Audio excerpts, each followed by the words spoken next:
Kita bergeser ke Sulawesi Utara, Saudara. Kecelakaan maut terjadi saat ajang drag race di kota Mobagu. Mobil salah satu pembalap menabrak kerumunan penonton dan menyebabkan 7 orang meninggal dunia.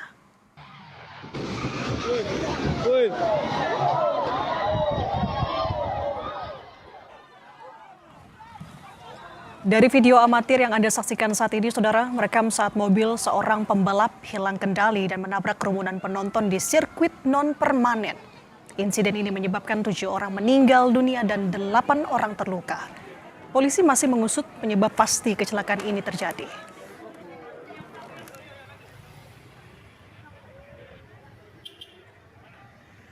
Kami seperti ini kan, kami ada di sini dan kami akan kunjungan ke ini dan akan memberikan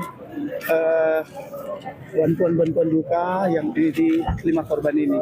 Dan mana yang sudah meninggal juga, yang masih dirawat juga akan kami ini, ya, gitu ya. Berarti panitia akan tetap bertanggung jawab, Pak, terhadap bertanggung jawab sekali panitia. Pasca insiden kecelakaan dalam ajang drag race, Wali Kota Mobagu, Weni Gaib, mendatangi rumah sakit untuk melihat kondisi korban yang menjalani perawatan. Korban berasal dari berbagai kelompok, mulai dari anak-anak, orang dewasa hingga lanjut usia. Wali Kota bilang pelaksanaan kegiatan drag race ini telah mengantongi izin dan rekomendasi dari pihak terkait. Menurutnya, Saudara, sebelum kegiatan ini digelar, lokasi pelaksanaan telah melalui pemeriksaan kelayakan oleh Ikatan Motor Indonesia atau IMI.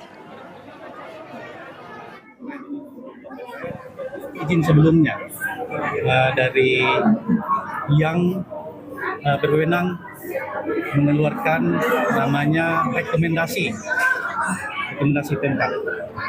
Setelah kami menerima,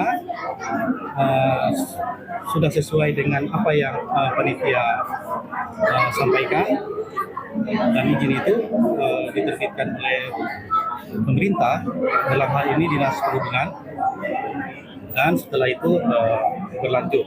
Dari dulu korban, baik korban yang meninggal dunia maupun korban yang sekarang lagi dirawat di rumah sakit.